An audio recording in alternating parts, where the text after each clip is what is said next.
బెంగాల్ నుండి వలసలు పోతున్నటువంటి వాళ్ళు మన అమిత్ షా చెప్పినట్టు రోజుకి 10 నుంచి 20 వేల మంది ఇదివరకు ఇండియాలోకి వచ్చేవాళ్ళు ఇప్పుడు 10 నుంచి 20 వేల మంది వెళ్తున్నారు.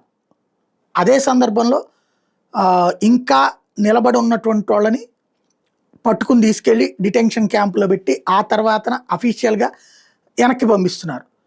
ఇప్పుడు ఈ క్రౌడ్ పెరిగిపోయింది, వేలాది మంది క్యూలు కడుతున్నారు. ఈ నేపథ్యంలో టోటల్గా 11 సెంటర్లు పెట్టారు.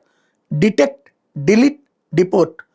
ఎవరైతే వాళ్ళంతటా వాళ్ళు వచ్చేసి మేము ఇదిగో ఈ కాగితాలు ఉన్న ఇన్నాళ్ళు ఇండియాలో ఉన్నాం, మాది బంగ్లాదేశే అంటే వాళ్ళ పేరు నెంబర్లు మొత్తం నోట్ చేసుకున్నారు. మళ్ళీ భవిష్యత్తులో రాకుండా వస్తే డేటాతో సహా తెలుసుకునేటట్టు అనమాట.